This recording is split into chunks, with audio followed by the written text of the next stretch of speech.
कुछ बात करेंगे क्रिकेट की और अगर कुछ देर पहले कर लेते तो हम खासे खुश होते कि कोई विकेट नहीं गिरी थी। 21 स्कोर पर एक खिलाड़ी आउट हो गया और इमरान भट्ट जो हैं वो आउट हो गए हैं और स्पिनर ने ही आउट किया।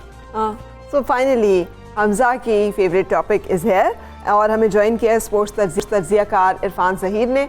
So thank you for joining us and gentlemen बिस्मिल्लाह। मतलब है कि मुझे पता है कि अब आप दोनों की गुफ्तगू तो बताइए क्या क्या चल रहा है। पहले बात कर लेते हैं प्लेइंग 11 की। कोई तब्दीली नहीं है क्या? दुरुस्त फैसला? मैंने आपको जैसे लास्ट टाइम कहा था कि कोई चेंजिंग नहीं करेंगे क्योंकि विनिंग कम्बिनेशन जो है उसी को इन्होंने फॉलो करना था और ये वैसे भी मैनेजमेंट थोड़ी रिलेक्टेड है चेंजिंग करने के लिहाज से, तो स्पेसिफिक एक स्टेट ऑफ माइंड से जाते हो और स्पिनिंग ट्रैक इन्होंने बनाना था और वही इन्होंने किया। इमरान भट्ट को तब्दील कर देते, पिछली दफ़ा परफॉर्म नहीं किया, आज भी जल्दी आउट हो गए। जी बिल्कुल, वैसे बनता यही था कि आपको दोनों टेस्ट के अंदर आप मिडिल ऑर्डर में ज़्यादा प्रॉब्लम आ रहा है आपको कि आपको उधर भी आपको एक स्ट्रॉन्ग अप्रोच चाहिए। ओपनिंग के अंदर अजहर अली, जैसे हमने पहले भी बात की, आपके सीनियर एक मेंबर के तौर पे बड़ा साल खेले और उन्होंने ट्रिपल सेंचुरी डबल सेंचुरी वो एज ए ओपनर ही किया है। तो ओपनर आपका जब कुछ स्टैब्लिश नहीं हो पा रहा तो आप रादर दैन के ट्राई एंड टेस्टेड लड़के करें और तीसरे नंबर पे आना, वन डाउन आना, that is somehow also the opener as well, क्योंकि आपका जल्दी जब ओपनर आउट होता है तो न्यू बॉल आप खेल रहे होते हो। बट वो जैसे मैंने कहा कि थोड़ा सा बोल्ड डिसीजन लेने में ये मैनेजमेंट थोड़ी रिलेक्टेंट होती है, थोड़ा सा हेजिटेंट होती है, वो इस तरह ले नहीं पाते और विनिंग कम्बिनेशन को छेड़ना तो इनके लिए बहुत मुश्किल था। आपने परसों प्रेस कॉन्फ्रेंस देखी होगी मिसबाह हक की, उन्होंने कहा था कि शायद हम किसी स्पिनर को बैठेंगे, तो मैं 2-3 चैनल्स पे गया, मैंने सब जगह पे कहा कि नहीं बिठा सकते। आप किस तरह बिठा सकते हैं नुमान अली को, आप किस तरह बिठा सकते हैं यासिर शाह को, जिन दोनों ने आपको मैच जिताया और आपने बनाना भी स्पिनिंग ट्रैक है, तो कोई पॉसिबिलिटी थी नहीं कि आप। अफ्रीका की तब्दीली कैसी है? नगीडी को निकाल दिया गया, वो उनसे बड़ी तवक्कुआत होती हैं अफ्रीका। ऑब्वियसली जब उन्होंने देखा कि विकेट्स जो पाकिस्तानी है या सब कॉन्टिनेंट की होती है वो स्पिनिंग ट्रैक होता है और फास्ट बॉलर को एज सच वो मदद नहीं मिलती, तो उन्होंने चेंजिंग तो करनी थी और समहाउ ये एक्सपेक्टेड था कि एक चेंज उनकी तरफ से बॉलिंग में आएगी। अच्छा, मतलब इरफान, लोमड़ी और सारिस की दावत वाली कहानी हमने सुनी हुई है ना। लोमड़ी ने सारिस को बुलाया, सुनी हुई है ना, लोमड़ी ने सारिस को बुलाया तो उसने जो प्लेट में थाल में वो किया तो सारिस मुंह देखता रहा, वो खुद सारा चाट ली। सारिस ने बुलाया लोमड़ी को तो उसने जार में दे दिया, वो खुद सारा पी गया और लोमड़ी मुंह देखती रही। मुझे क्रिकेट उस तरह से लग रही है, हम यहाँ पे स्पिनिंग विकेट बना लेते हैं और समझते हैं यहाँ पे हम जीत के तो हम शेर हैं, बाहर जाते हैं तो बाउंसी पिचेस पे हम नाकाम हो जाते हैं। So why not to try and experiment in our home grounds as well? देखिए उसमें ऑब्वियसली ये आप कर सकते हो डोमेस्टिक के अंदर आप थोड़े से फास्ट ट्रैक बनाएं जिसपे आपको लगे कि पेस ज़्यादा हो, बाउंस ज़्यादा हो, लड़के थोड़े से उसके हैबिचुअल हो। अभी इस दफ़ा का लास्ट सीजन में विकेट्स का जो स्टैंडर्ड था वो बेहतर था एज कम्पेरेटिवली आप प्रीवियस देखें तो।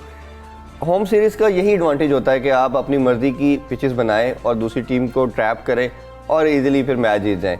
लेकिन एक चीज़ इसमें ये बड़ी नुकसानदेह होती जा रही है कि होम सीरीज़ के अंदर जो करंट अपनी जो होम टीम होती है वो मैच जीती जा रही है। जैसे पाकिस्तान उधर देखा, न्यूजीलैंड जीत गया, इधर हम जीत रहे हैं, वो लोमड़ी सारिस ही चल रहा है ना। मैं वही कह रहा हूँ ना कि उस स्टैंडर्ड नहीं होना चाहिए आईसीसी की जानिब से। जी मैं इसी तरफ आना लगा था कि उसमें जिस तरह अंपायरिंग के अंदर बड़े टाइम के बाद एक डिसीजन लिया गया कि न्यूट्रल अंपायर होंगे, इस तरह वेन्यूज अगर आपके लेट्स सपोज वेन्यूज चेंज नहीं करते, ऑब्वियसली आपकी जब भी कोई होम सीरीज होती है तो आपकी जो अवाम है वो आती है और एक चांप पैदा होता है, वो तो नहीं चले आप छेड़ सकते, but standard should be set by the ICC ताकि उसके अंदर एक एनर्जी तो पैदा हो, स्टैंडर्डाइज हो, पिच वो प्रिपेयर करें और फिर उनको कहा कि खेला जाए।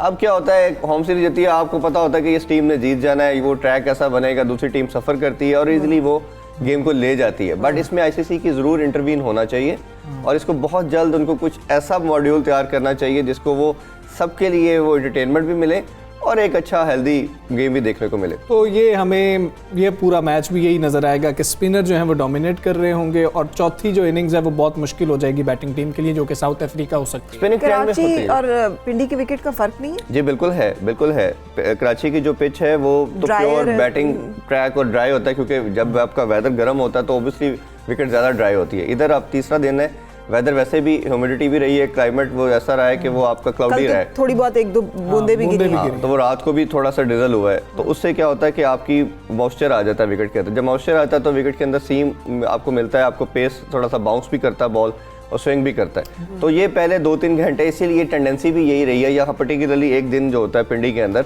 कि वो पहला दिन बैट्समैन के लिए मुश्किल होता है। बट क्योंकि ग्रेजुअली पाकिस्तान की जो सोल यूज़ की जाती है उसके विकेट को प्रिपेयर करने के लिए, वो होता ही हमारा स्पिनिंग ट्रैक है, नहीं और तो फिर टॉस हम जीत गए थे, अगर पहला दिन मुश्किल था बैटिंग उनको दे देते। फोर्थ उससे भी मुश्किल होता ना, जैसे मैं आपको ब्रेक में कह रहा था कि फोर्थ हमेशा स्पिनिंग ट्रैक के अंदर सबसे प्रॉब्लमेटिक होता है। अच्छा, चौथी इनिंग्स नहीं खेलनी चाहिए थी। प्लस हमारा जो चेजिंग का रिकॉर्ड है वो भी अच्छा नहीं है, हम चेज भी नहीं कर पाते ना।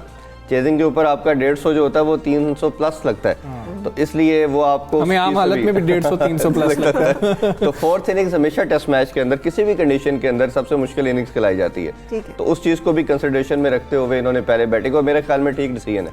अच्छा इरफान, मुझे लगता है कि वो जो अंडर प्रेशर परफॉर्म करना है, टीम पूरी ऐसे लगता है जैसे हाईजैक नहीं होती, बेचारे यरगमाल बना के तो खेल रहे हैं, उनकी जिस तरह हफीज़ को निकाल दिया गया है, जिस तरह के कॉन्फ्लिक्ट सामने आ रहे हैं, तो वो फ्री स्पिरिटेड है players to perform at their best, क्योंकि आपको किसी भी प्लेयर को, आर्टिस्ट को परफॉर्म करने के लिए उसको एक level of satisfaction and peace चाहिए होता है। देखिए ये बहुत अनफॉर्चुनेट है हमारे पूरे सब कॉन्टिनेंट के कल्चर में, और पर्टिकुलरली पाकिस्तानी कल्चर के अंदर ना कोई प्लेयर किसी सिस्टम से बड़ा है, ना कोई इंडिविजुअल बोर्ड के अंदर भी किसी सिस्टम से बड़ा है।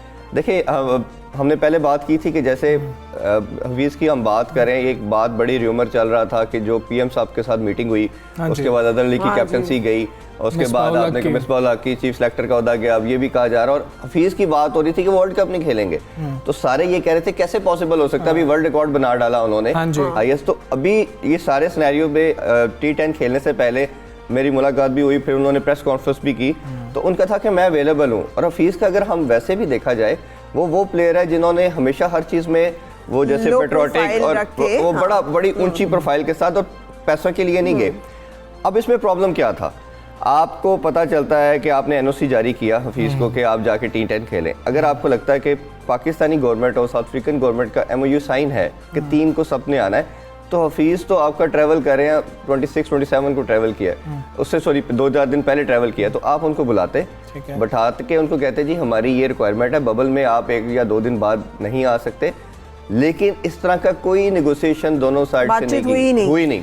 अब आप जब टीम अनाउंस कर रहे हैं, उससे 1 दिन पहले उनको कॉल की जा रही है, ठीक है, कॉल करके कहा जा रहा है कि जी आपको हर हाल में पहुंचना है, जैसे वो ऑर्डर पास किया जाता है, या जिस तरह देखिए आपका सीनियर मेंबर है, आपको एक प्लेयर है, आपको रिस्पेक्ट भी देनी पड़ेगी ना, सिर्फ कम्युनिकेशन गैप के अलावा कुछ नहीं। अब जो उसका तासर गया है पूरे मीडिया के अंदर, हमारा मीडिया भी आपको पता है किस तरह उस चीज़ को लेता है, और पूरी दुनिया में इवन जो तासर गया है कि आपका जो वर्ल्ड रिकॉर्ड होल्डर है उसको बाहर बैठा दिया गया, अजी वो मुल्क के लिए नहीं खेलना चाह रहा, तो वो इतनी रिडिकुलस चीज़ है कि आप एक प्लेयर को, आप यंगस्टर जो आ रहे हैं उसको क्या मैसेज दे रहे हैं कि आप भाई कुछ भी कर रहे हैं आप। अच्छा, वो सेंट्रल कॉन्ट्रैक्ट में भी मौजूद नहीं है। अच्छा इरफान, एक अहम चीज़ है, हमने इमरान खान को देखा जब वो कैप्टन थे, टीम सेलेक्ट हो गई, उन्होंने कहा कि मैंने खिलानी है टीम मैं सेलेक्ट करूंगा। खैर यहाँ पर दूसरा खिलाड़ी आउट हो गया, अजहर अली आउट हो गए हैं, दूसरे आउट होने वाले खिलाड़ी हैं अजहर अली, और उन्होंने कोई रन स्कोर नहीं किया है। तो पहले बैटिंग करने का फैसला कैसा है ये हमें आहिस्ता आहिस्ता पता लगता जा रहा है। देखेंगे आगे बाबर आजम आने वाले हैं, वो क्या करते हैं, उनके भी सितारे गर्दिश में ही थे, पहले हमने टेस्ट में देखा। खैर बाबर आजम को जो है अब ये इख्तियार दिया गया कि टीम वो सिलेक्ट करेंगे प्लेइंग 11, तो जो खिलानी है वो भी बाबर आजम को ही करना चाहिए कि जो 16 है। बाबर आजम क्या कर रहे हैं, अभी तक बिल्कुल हाईजैक है, बाबर आजम कोई फैसला नहीं कर सकते, और क्या सरफराज को वाकई निकाला जा रहा था और बाबर आजम ने कहा कि मैंने सरफराज को अंदर रखना है T20 के लिए? नहीं, अभी मेरा ख्याल है बाबर इस पोजीशन में नहीं आए, ऑब्वियसली फ्यूचर में बन सकते हैं क्योंकि काफ़ी वो खुद परफॉर्मर है, तो वो फ्यूचर में तो कर सकते हैं, बट अभी नहीं मेरा ख्याल उनकी ये पोजीशन है कि वो किसी प्लेयर को इंडक्ट भी करवा सकते हैं या इवन वो प्लेइंग 11 में भी रखवा सकते हैं। अच्छा, ठीक है, तो प्लेइंग 11 की अगर बाबर के हाथ में होती तो शायद सरफराज खेल रहे होते, जितना मैं जानता हूँ। तो अब सिर्फ पॉइंट ये है कि आपका ये अनाउंस करना की क्या जरूरत थी। क्रिकेट मैच देखें और एंजॉय करें, दुआएं अपनी जो पाकिस्तान क्रिकेट टीम के साथ रखें। इरफान आपका बहुत शुक्रिया, आप 21 पर 2 खिलाड़ी आउट हैं, दुआ भी कीजिए। हम दोनों को इजाजत दें, अल्लाह हाफ़िज़, कल मिलेंगे इंशाल्लाह। सुबह